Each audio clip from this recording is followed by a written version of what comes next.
Welcome to the Spheres of Spirit with Nancy Myers, aka the Lady of the Light. Nancy will discuss the everyday magic and wisdom of spirit which surrounds each of us, waiting to be discovered. She will share some of her remarkable orb photos, proving that our angels, guides, loved ones in spirit, and even pets surround us and guide us in our physical world. During this episode, Nancy will discuss one of the many spheres or aspects of spirit available to us based on her orb photography. She will also share a special channeled message from her guide, Leonini, and do an oracle card reading to help guide you along your personal spiritual adventure. And now, here is your host, orb photographer, author, medium, and speaker, Nancy Myers.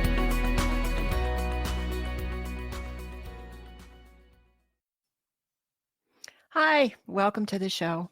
Thank you for spending some time with me today. So, you're on a spiritual path now because something moved you to awaken, and you you need to learn about so many things.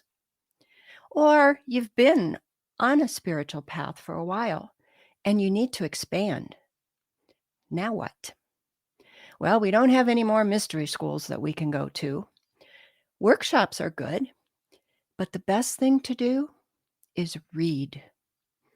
If we can bring up that first slide. So these are my slides I make from my orb photography. And this one I paired up with a beautiful white orb. And it almost has a doorway in it. So the quote that I chose for this orb is, "A book is a magic portal into another dimension." Thank you, Chris. And that's exactly what it is, especially when we are reading spiritual books or about our spiritual path. We really go into another place, and we want to go into another place. But where do you start? Which book? Which book do you read next?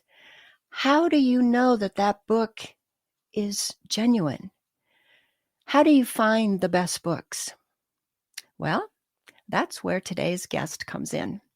I'd like to welcome my guest today, Sandie Sedgbeer.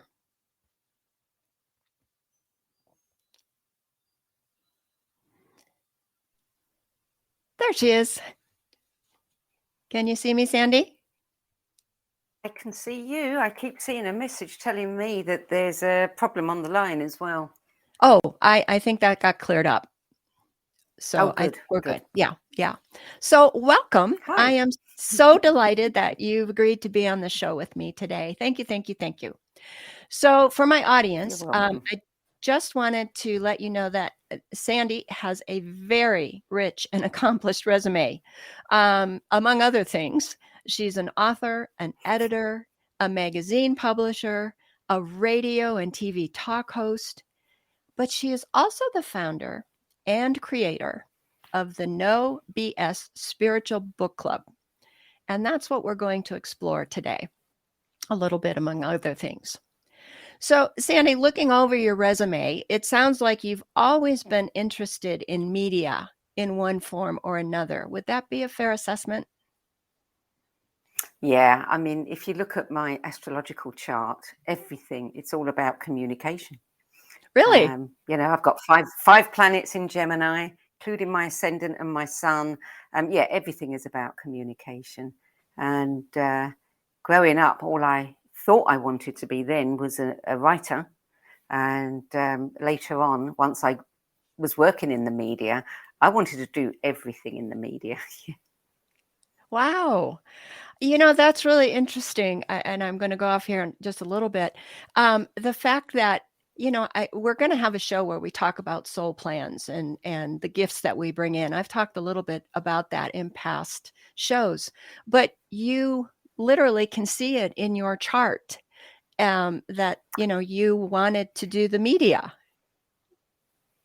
It's interesting because I was once asked to do a kind of marketing presentation at a conference for spiritual therapists and teachers and people in the spiritual industry. And everybody thought I was going to give them some, tips on marketing. And I didn't.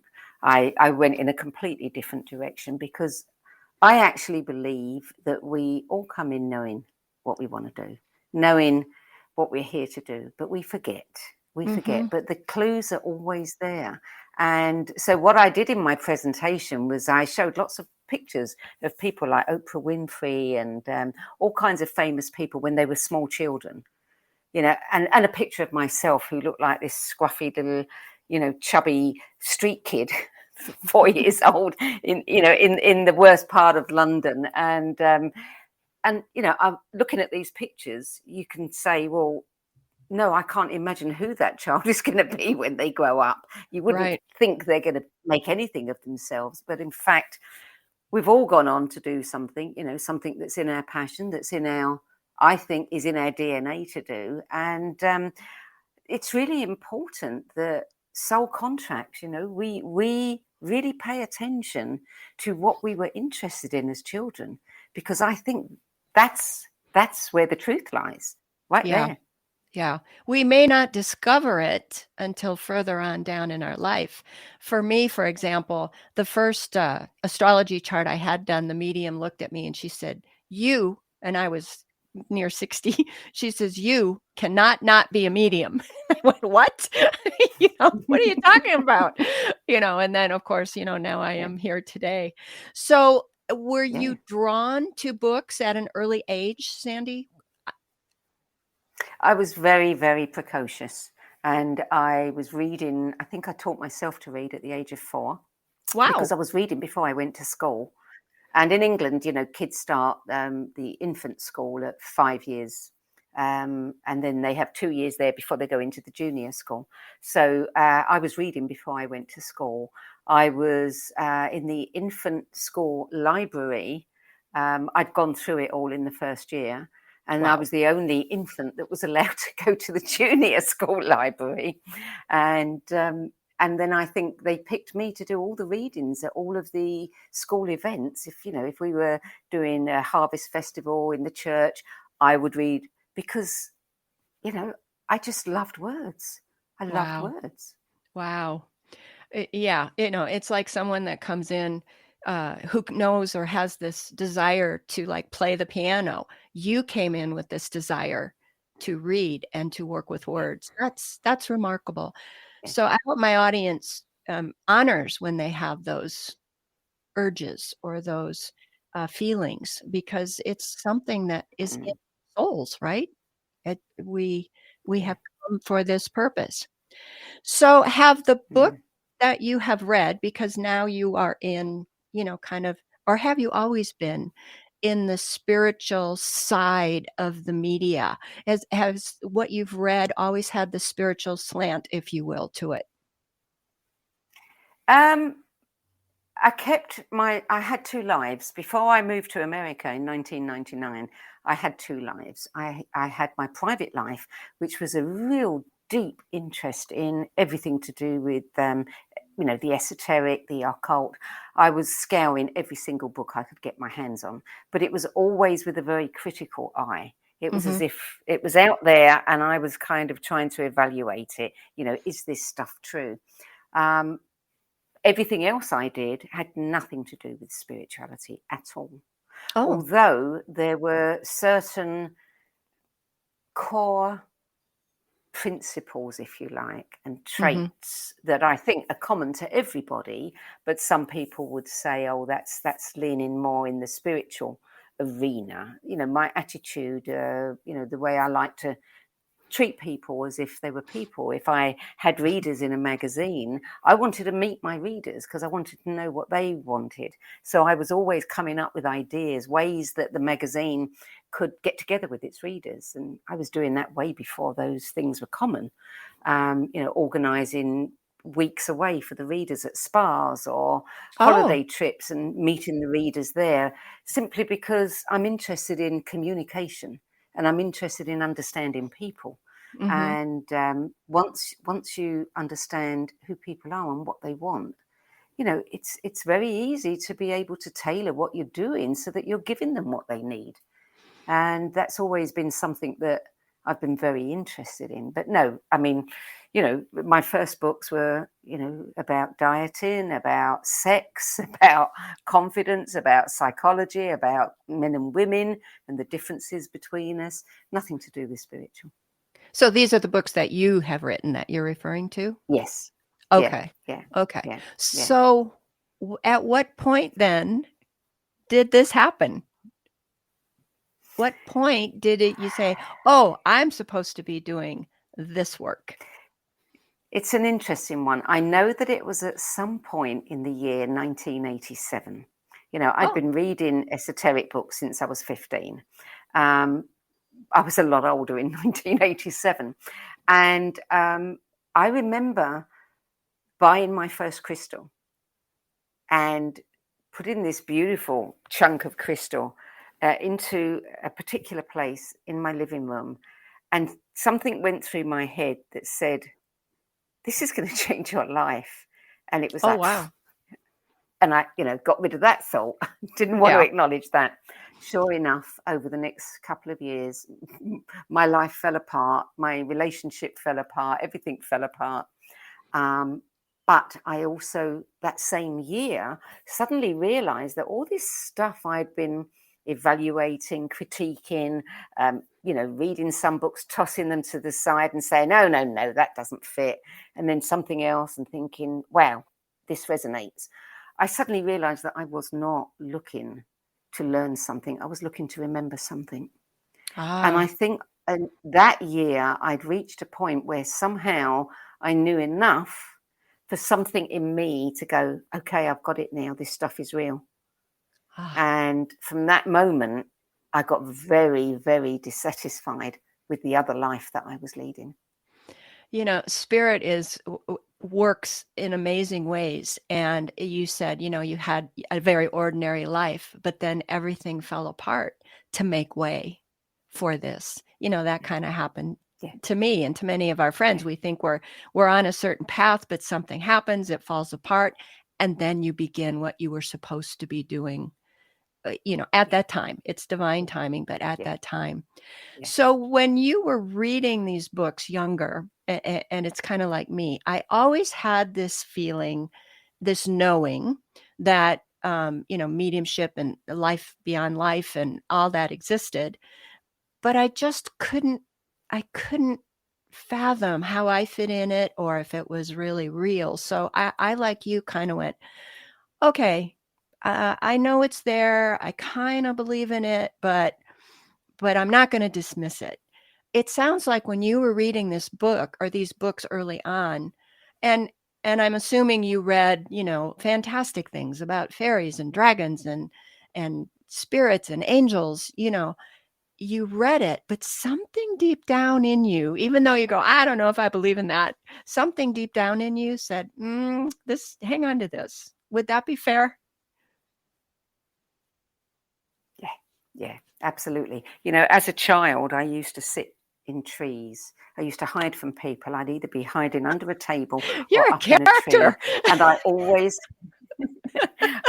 had a book with me, and the book was always for years, all I would do at the library is find books on folk tales of Norway and folk tales of Sweden and all of these countries, reading their folk tales. Really? Which kind of were like the original fairy tales. Yes. Because I knew they were true. I knew that there were, little men with big ears. I knew there were pixies and dwarves and, all kind. And you just know. I was searching for them. Yeah. I knew they were out there somewhere. Yeah. That's it's that inner knowing. And I hope my audience, when we honor that inner knowing, don't, like you said, throw it aside, honor it, recognize it. And so tell us why. I want to now switch a little bit and go into the No B.S. book club, spiritual book club. So you have worked for several years, I'm assuming, in the media industry. You read thousands, hundreds of books, thousands. Yeah. Why Why did you think the time was right to do this? What gave you the idea to start this club? And if you can tell us exactly what it is. You want me to be really honest? Yeah. Really honest. Okay. I think it was about 2019 or 18, 2019. And I'd just come off doing a show. And it was a good show. But I get pitches all the time from publicists, the number of pitches to have guests on the show. And I was inundated with books by earnest young people who had woken up and done whatever they'd done and now wanted to write a book of their own and wanted to be a spiritual teacher. And it was just more of the same stuff that I'd been doing for years. And it struck me, although I know there is a place for that, we need the new young teachers to come along. I just felt all of these books that, suddenly the mind, body, spirit movement and the industry is becoming huge. It's worth billions now. And I thought there's so many books flooding the market. What about all those classics? What about all those books I've read along the way that really have substance? They're getting crowded out and people are not going to know about them. And all of these newbies that are waking up are going to go to what is being advertised now. True.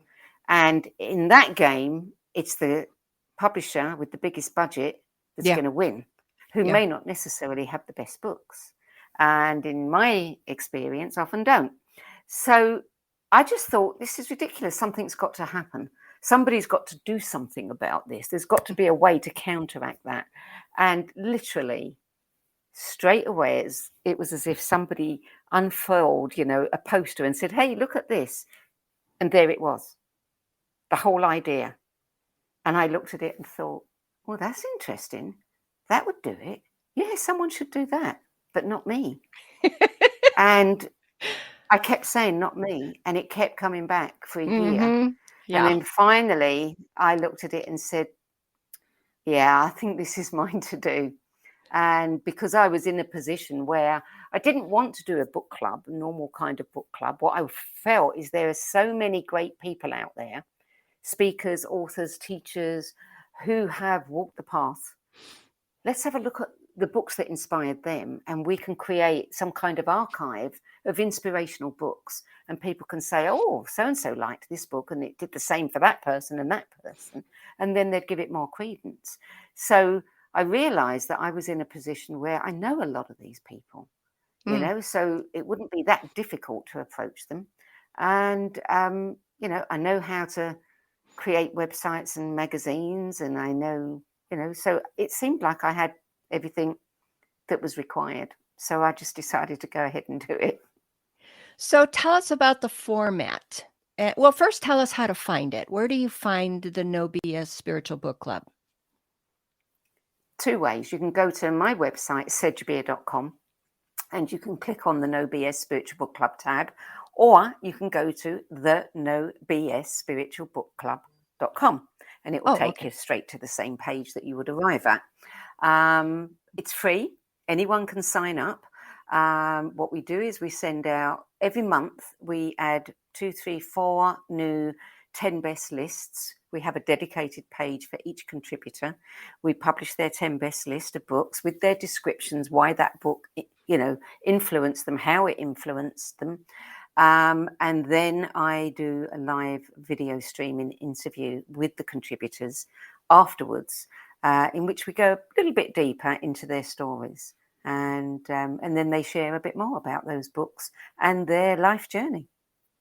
So when you got this idea, Sandie, it dropped down into your psyche, and you ignored it for a while, and that those kinds of things happen to me. It's like, no, spirit keeps bringing it back. You're going to do this. You're going to do this. Yeah. But how did you come up with the format? Was that also in the idea that came up because it's so unique what you do. You interview people, and you can go on there and see their interview of their books, and they talk about why those books move them. Yeah. And So was that something that evolved after you got the idea? I think it was a process of looking at it over that year, kind of looking at it, askance. No, I'm Ignoring not it. going to do it. But, if you did do it, how would you do it? Yeah, you yeah. know, because it just seemed to come together that way. I knew it shouldn't be me. It shouldn't be, hey, folks, I book. Isn't it wonderful? Let's talk about it. That's not enough. And Right. it's too subjective. I mean, I do have a section that I call my Sandie's Bookworms, where I will, not every month, but I will occasionally do a whole piece on a book that has stuck in my mind and it's become like a bookworm. It won't leave me. And I think it's got something that everybody would want to know about. So Oh, I try okay. to get excerpts for the books, and then I build a page for the bookworm, and we put in a few things like audios or videos so people can experience the author. And they're my recommendations. But no, I felt it couldn't be just me. It had to be a kind of aggregate of people who've been on a spiritual path, and what they found to be the most useful. So these are not the authors of these books that you are interviewing. No. These are, and I have to tell people, these are some very well-known and respected people that you have interviewed and that share the books that meant the most to them. How was that received when you asked these people, to do this? Everyone loves the title. That's the kind of icebreaker, because everyone has to giggle and they Yeah. say, I really love that title. Matthew Fox said, we need less BS in the world. I mean, he just couldn't stop laughing at the title.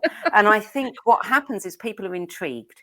A lot of these people, they get to do interviews all the time. It's par for the course. Every time a book comes out, they have to do the circuit. They have to say the same stuff over and over again. I know Yeah. that, I'm a host. They have that with me too. But they were being asked to do something different. Tell us about the 10 books that influenced you, not the books you've written, but the Yeah. books that influenced you. You're a human being. You've had a journey. Yeah. And the thing I love about this that I never expected, this is the reward for me for doing it. This is, Spirit saying, okay, we'll give you a little treat. It's the interviews. I mean, building the pages is great. It's great having the archive there for people to go and look at. But doing those interviews, every single one of them is a delight. And I'm not exaggerating here, because what happens is once you get people talking about their life and about the books that inspired them, they go into a different place. Yes. They're very human. All of the front that might be there when they're pitching a book, there's no spiel, there's none of that. They are completely authentic. They're unplugged. They're raw. They're relaxed, and they tell you far more than they might do any other time. And so I think people like them because they feel they're getting to see the person. Yeah, I've watched They're several. getting an insight into that person. There's a vulnerability in these interviews that you bring out of people, Yes. and that feels Yeah. real, and like you Yeah. said, and these people, I mean, if you check it out, audience, you'll recognize a lot of these names. And these people are used to going out and talking about their work and their book, but then, like you said, you go back and talk to them about what inspired you. I think that's important, because here this person is who they are at this time of their life. What was their journey like? For someone like me, Yeah. I want to know, how did you get to this point? Yeah. And Yeah. so I think that's a wonderful thing And that those books were pivotal in getting them to the place they are. it was Absolutely pivotal. their magic portal, right? It's Yeah. what Yeah. propelled them from point A to point B to point, now they're at point Yeah. Z. So Yeah. so when someone goes on your site then and you see How many people have you interviewed now, Sandie? How many? Oh, I think we've just done our 100th interview. Holy moly. Wow. That's Yeah. incredible. And each one of these people has their own 10 best. Yes. And Yes. the interviews Yeah. are Yeah. And people can half find hour? their page. How long are the interviews of each person? The Half hour, interviews, hour? the video interviews are between an hour and an hour and 15, something like that. But generally Okay. around an hour. Yeah. Yeah. And what we do is we always go through their 10 best first, talking about various things, what happened to them along the way. But then we also talk about what they're doing now, because that is important. That is the culmination of those books. Yeah. For them, what they're doing is a result of who they've become. And so it's important, I feel, to talk about what they're doing now and how they feel about it, and where they're going still. Yeah, and what part of those books stayed with them? What part of those books became a part of them? And I think that Yes. happens to all of us when we read a book. It's like you said, there's a bookworm that gets in there, right? And that's the part of the book that stays with us, but it's meant to. It's meant to guide us. I tell everybody, we don't have the old time spiritual schools with the master up there teaching us, so it's up to us to find this. So I'm so glad you have a site like this that can help, because there really isn't anything that I know of like this.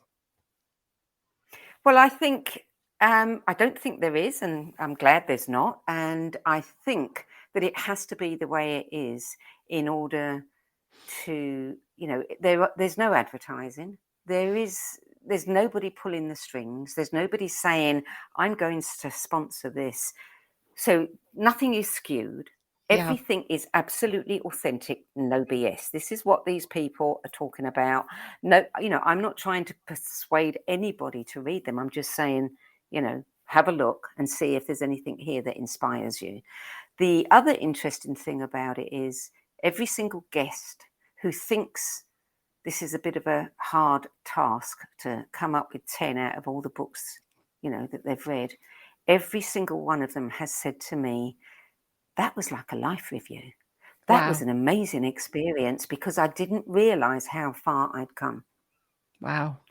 So they got a reward out of it as well. They got to see their journey in a different way and really appreciate it. Yeah, that's amazing. Well, we're going to have to take a little break. When we come back, we're going to talk more about maybe some specific books and then how I met Sandie. So we'll be right back. Okay. OMTimes TV. Imagine becoming a super influencer. Reinvent yourself, invest in your brand, and then manifest your success with a robust spheric approach. OMTimes Media and Broadcasting offers a unique and multifaceted way to become the spiritual and conscious influencer you deserve to be by putting your message across our powerful platform with its proven record of integrity and excellence. Through our produced shows, OMTimes offers the opportunity to become a social media TV personality, a radio show host, an OMTimes magazine columnist, and a syndicated podcaster, all in one shot. By live streaming your show on OMTimes TV and broadcasting it across the extensive OMTimes radio and TV networks, you become more than a host. You become an ambassador and a force for positive change. OMTimes. Open yourself to the possibilities. When I first saw Turtle, my heart was full. Now I'm anything but lonely. We had this deep connection, this heart connection. He just wants to be close to you and part of your life. Every day with Turtle is a perfect day. When I'm holding her, it makes me feel calmer. I think everything he does shows how much he loves us. When we adopt a shelter pet, we discover they're a little bit of a lot of things, but they're all pure love.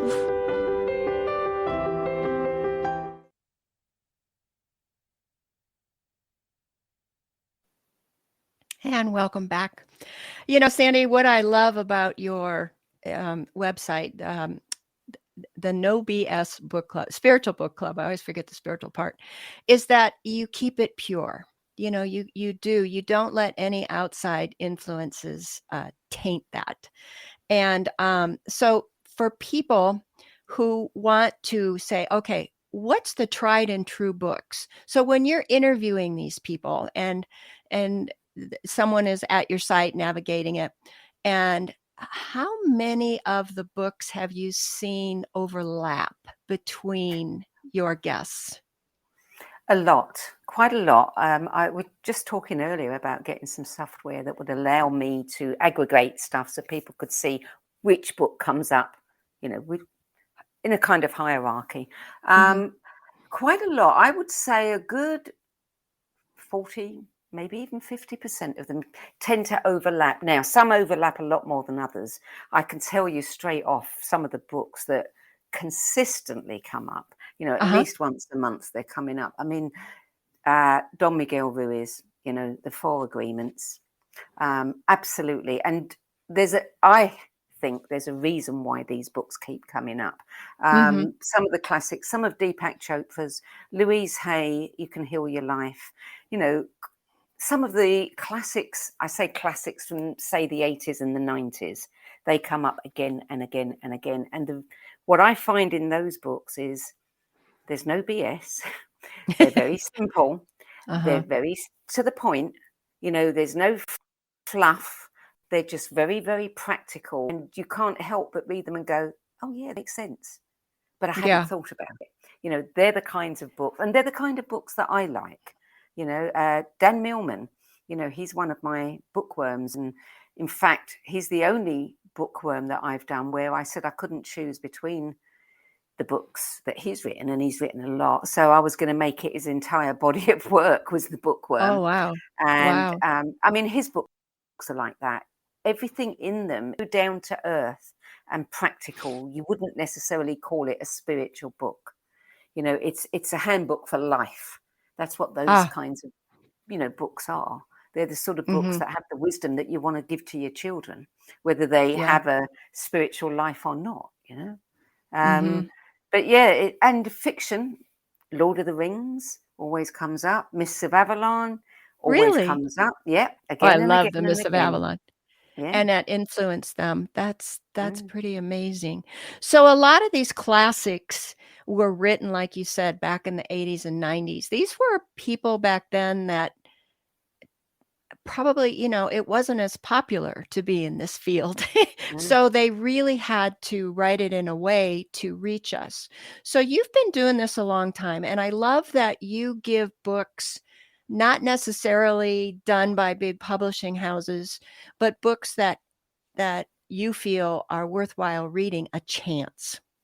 So how have you seen the information and the style of the books change? How have they evolved? What have you noticed? Well, I've noticed there's an awful lot of books coming out with an awful lot of fluff in them.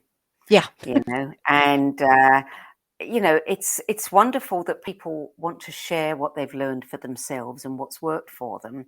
But sometimes things get lost in translation. The energy gets watered down. You know, I'm a great believer in we are all the genesis point.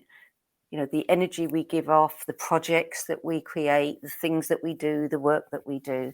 And if somebody is producing a book and it's, you know, the energy is just not quite in alignment, that's going to come through the book.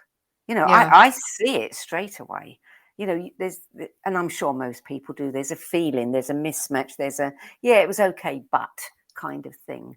So I've seen that, you know, the bigger the industry gets, the more the publishers in the industry are prepared to lower the quality of the content. Yeah, because they have to keep that big bus moving. Yeah. So, have you noticed any new type of information now that's coming out? Revelations, or is it just building on those classics? It's you know, what I've noticed is how much quantum physics is now supporting even the books, if you go back to the, the great Indian books that, are millennia old, the current quantum physics is supporting that. That's what I'm noticing. We're getting more and more evidence. And books that used to be, or subjects that people used to laugh at, people aren't laughing at anymore.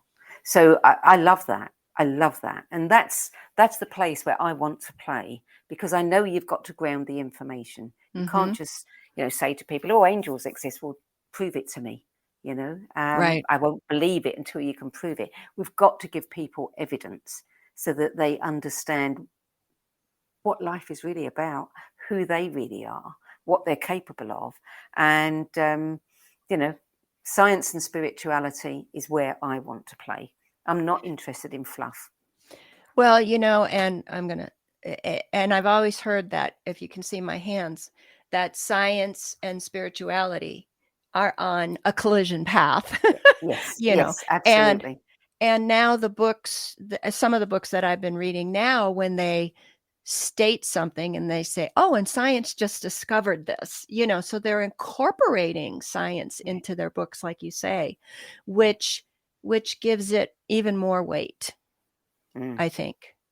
Yeah. So, one of the questions that I get, and I'm sure you get this a lot, especially for new people who are starting out, they say, what book should I read? And, that's a big responsibility when they ask me that.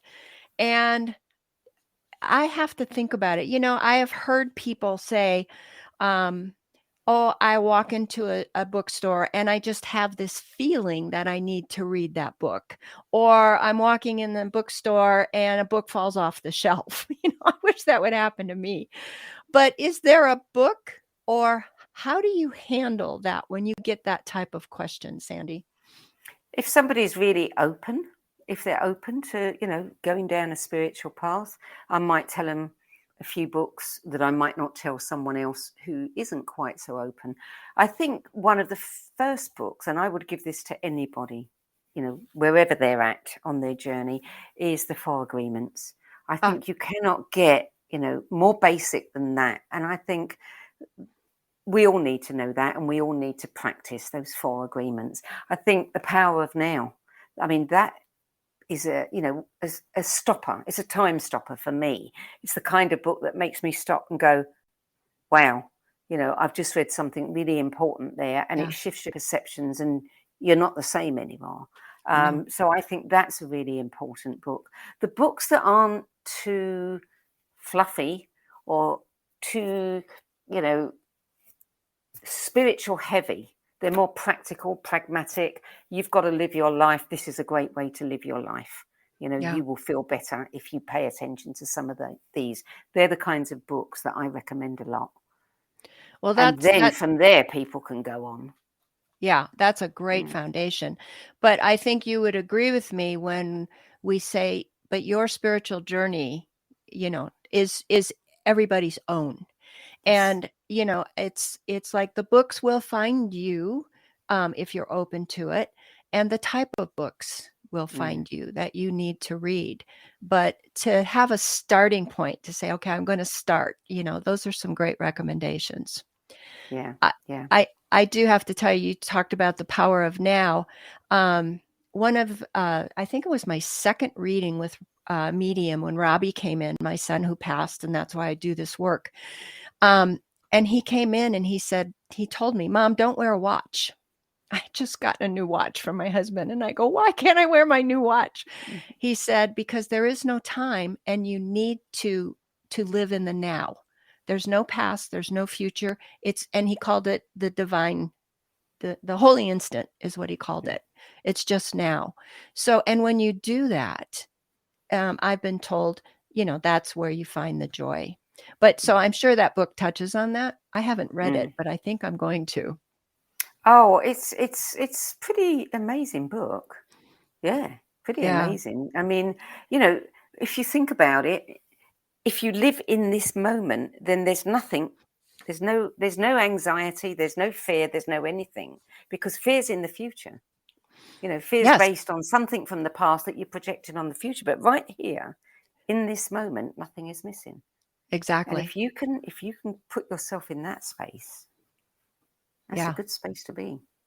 And it's not easy to do, but when you do accomplish it, you feel it because everything lifts. It's an amazing, it's almost like when you're meditating, if you can just let go and be in that moment. But so, the name of my show is called The Spheres of Spirit because there's so many different aspects of a spiritual journey. We have the channels, we have the mediums, we have the angels, we have the psychic and intuitive.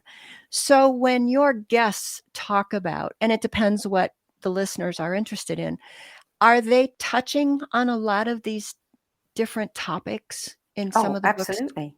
Okay, absolutely. Good. All of them. And I don't edit any of their lists. I don't say you can't have that book, even if it's a book that I think, oh yeah, read that, didn't think much of that. I'm not going to say that because it was important to them. What I will do is I'll tell them, if they give me too many books, people are always trying to sneak in extra books. Well, the collected works of, that's another 10, so, that's follow my the rules.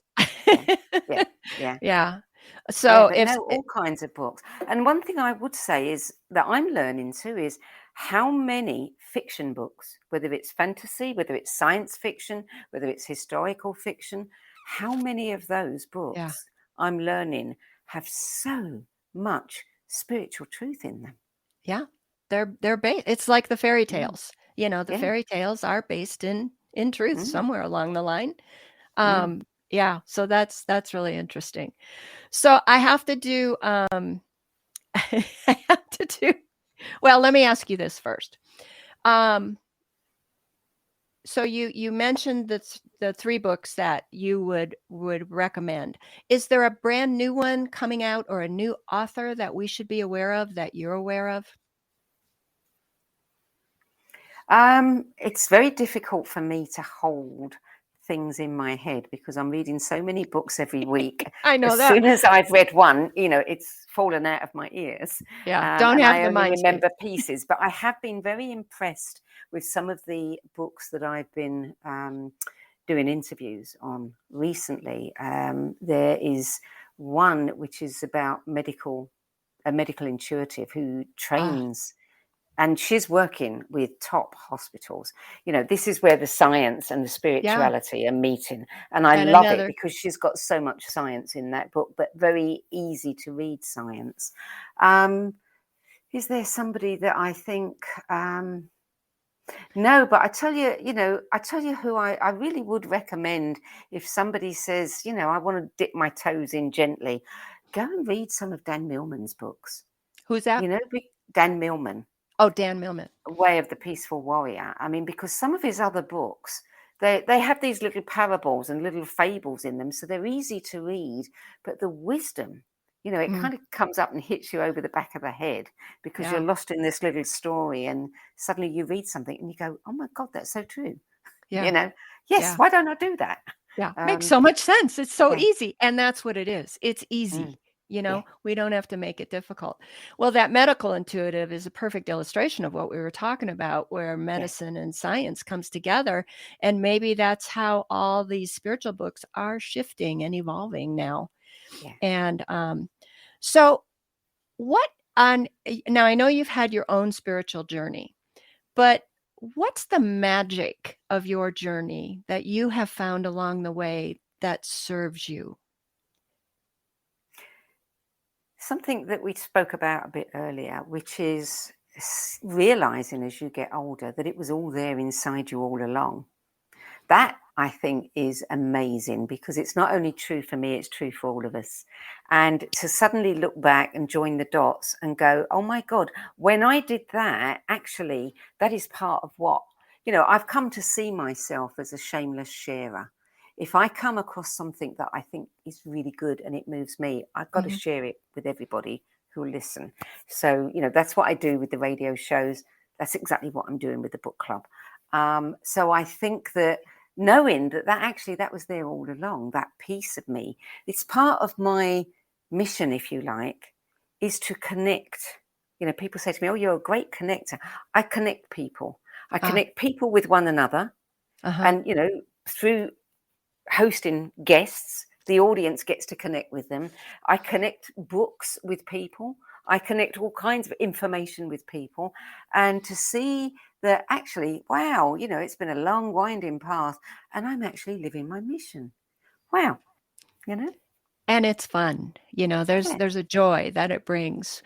And well, speaking of connecting, I have to do full disclosure here now. So, Sandie has become a dear friend of mine, and we talked a little bit about astrology readings, and this was in the very beginning of my journey, and I had an astrology reading from Allison Chester Lambert, and unbeknownst to me, but she's a dear friend of yours also. And this was before I had just started a chapter or two in my book, and in the astrology reading, Allison said, oh, you have to write a book. And I went, oh, no. And she said, no, I have the perfect person. I'm going to put you two together. And God bless Sandie. Here's a nobody, you know, contacting her and sending her my horrible rough drafts. But something told Sandie, okay, you know, let's work with this poor woman and help her because she desperately needs help. So Sandie became my editor. And we've done 2 books together. And I could not have done it without Sandie's expertise, guidance, and friendship and patience. And so I thank her for that. And also, if you go to her No B.S. Spiritual Book Club, I am on there. She was kind enough and generous enough to interview me for the club. So, you know, and my 10 best books are on there. But my 10 best books were from a slant of a mother searching for what happened to her child after he passed. So, you know, and how it brought me along. But we've had quite a journey together, haven't we? We have. And, you know, you didn't come in as bad a writer as you thought you did. You had a lot of promise. You also had an incredible story that needed to be told. You know, it's very inspirational. You know, so it's important for me too. You know, I resonated with what you had to share, and I felt it needed to be out there. So thank you. Well, I'm very grateful that, you know, Spirit put us together, and you know, and I have to tell you, with your guidance, you know, my books have been very well received, you know, and for someone who just started writing because their son in Spirit said, Mom, you're going to write a book, you know, I'm just thrilled with how it's turned out. And I thank you for that. So, Sandie, I want to thank you so much. This was so much fun. It was wonderful today to have you on my show. And is there any parting words that you would like to share with the audience? Oh, I'll probably think of loads once I've gone, but no, right? I can't think of anything now other than to say thank you. I'm so proud of you and everything that you've done. You deserve. Thank you. And one that you've got. Well, thank you. And one more time for the audience, where do they find you? Sedgbeer.com, SEDGBEER.com. They'll find everything there. Perfect. All right, Sandie. Thank you again. Thank Have you, a Nancy. wonderful afternoon. Bye-bye. Bye. Okay, that was a really wonderful interview. I hope you enjoyed that and learned something. And I hope you visit her site because I think it will really help you. If we can bring up the next slide, Chris, I would appreciate that. That was the first one. Do we have the second one? So it says a book is a device to ignite the imagination. And I picked that orb because it almost looks like fire and flames, but it truly is. You know, the beginning of creation is imagination. Thank you, Chris, so much for that. And when you start reading and start educating, self-educating, it leads from one to another, to another, to another. So, I have to tell you, growing up, I've said this before, I'm a little ADD. I could count on one hand, even in my 50s, of the number of books that I actually finished. And I just couldn't get through them. I couldn't sit still. I couldn't get through them. When I started on my spiritual journey and I found the books that I was supposed to read and learn, you couldn't tear me away from them. And now I have read dozens and dozens and dozens of books, and I still find the books and I still learn. It's an ongoing process, but it's a wonderful journey. So I have a message from Leonini that I just channeled yesterday, and I would like to share that with you. Leonini is my guide, my higher self, and I sit and she speaks through me. Again, one day I'll do that live on the show when I'm brave enough, but for now I'm going to do it ahead of time and read the message. So here was her message to all of you, because I did this with the intent that this was to be shared on the podcast. So she said, "Do you feel the need to cough? It is almost an involuntary response when your body knows that something needs to be released or cleared. If you try to stifle it, the sensation comes back even stronger. The body knows how to take care of itself. But are you spiritually coughing? Yes, that is what we are going to talk about today. A spiritual cough can be an automatic response too. When you are spiritually attuned and aligned, you will feel when something needs to be released or brought to the surface to be cleared. You will feel it and you will know what to do. If you try to stifle what needs to be released and keep it inside, it can cause dis-ease. Trust that tickle in your throat, that tickle in your psychic center, because it is telling you that something needs to be cleared. Just as your body tells you when it needs to cough, your spirit or your higher self will tell you when something needs to be brought to the surface and freed. You will then feel unobstructed, and this allows joy to enter your life." So I hope everybody has a spiritual cough and clears out what needs to be cleared out. So for the Oracle card reading today, I have my Enchanted Map deck, and this is by Colette Baron Reed. And this is a map that helps us along our journey. So I don't pull these cards ahead of time. I'm going to shuffle right now, and I'll pull the card. And I will tell you what Spirit wants to share with you, the audience, today.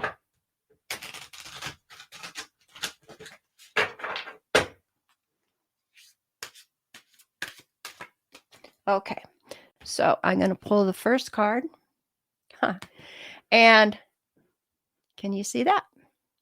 It says, "Ride the wave." So it's interesting when we are on a spiritual journey, especially in the beginning, which is a lot of what we talked about. Where do I start? Where do I go? It comes in almost as a big wave, right? Well, if you position yourself on that wave in the right balance, it will carry you a long way. So don't try to ignore that spiritual wave that's coming at you. Don't try to dive under it. Enjoy it. Know that you are being carried and supported by that wave. That's important. And that wave will help you find what it is you need to do along the way, especially as far as books, as far as workshops, as far as learning how to meditate, experiencing places and people. Spirit is amazing at bringing us the right people, the right places, the right experiences, and just as we talked about, at the right time. So enjoy that wave, enjoy that surge. The wave will eventually collapse at the shore, but then you will swim out, plateau for a little while, and another one will come. Why? Because we need time to integrate everything that we are learning. You can't keep going wave after wave without a break. So it's okay to give yourself a break. So ride that wave, enjoy the ride, and know that you're not doing it alone. So next time, I'm really excited. I'm going to talk about fairies. I have a very strong connection, and I have a special story that I will share with you. It was really hard for me to share this story in my book, but I will share it with you, the audience. And I will also show you pictures. I have pictures of fairies. Yep. And I will share those with you. We'll talk about where fairies came from, why they're here, why we see them, who sees them, and hopefully change your mind that fairies just aren't a myth.